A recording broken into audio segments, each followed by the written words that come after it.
It's all good, man. But that's why I haven't been back on TV as far as wrestling goes. I'm on a no-touch list.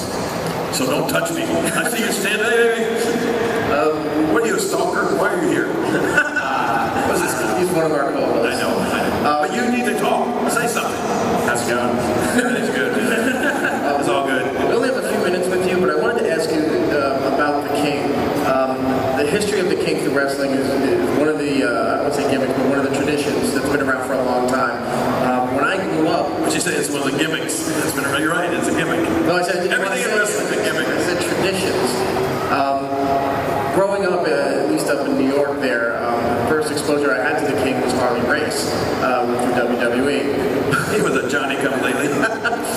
But then, when that was becoming, and WWE was growing, then those who didn't know about Southern wrestling and Memphis wrestling and all that was like, no, the King is Jerry the King Lawler. So then, as that was going on, and then you eventually came to the WWE, did it bother you that you were still the King, but then they were doing King of the Ring, so there were other kings while you were doing the King? I mean, I can't say that it really bothered me. I mean, I thought a little bit about it.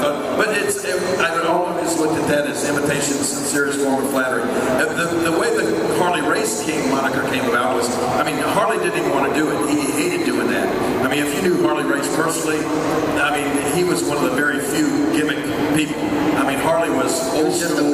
He was just a badass, and I mean, he was a grappler, a wrestler, and that's as far as any type of gimmick he hated gimmicks.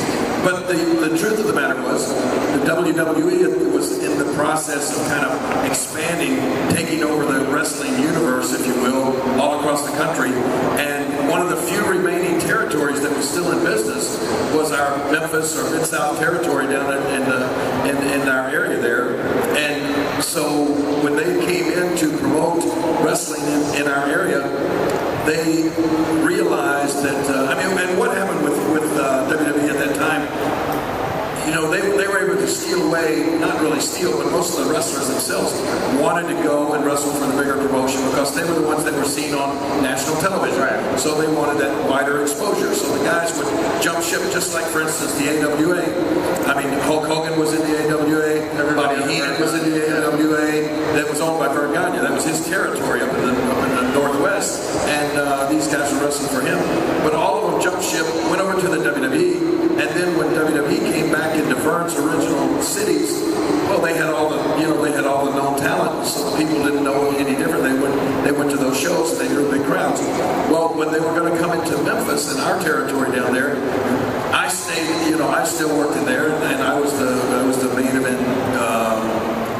the premier wrestler at the time, and known as the King. So what WWE did, they put that title on Harley Race, but when they came in and booked and advertised wrestling shows, they just said the King, and it was sort of almost like a bait and switch type thing, so that it would confuse some of the fans in the area and make them think that I was on the show. I wound up actually suing Vince McMahon and the WWE and won a judgment against them in Nashville, where they held up the gate at the show one night, and Vince will tell you to this day it's like one of the few people that won a lawsuit against him in the WWE. But that was how the whole thing with Harley Race came about. And then later on they went with the King of the Ring tournament, where they kind of recognized a different king every year. But that part, once I was in the WWE, I didn't mind it, and like I said, I looked at it as almost a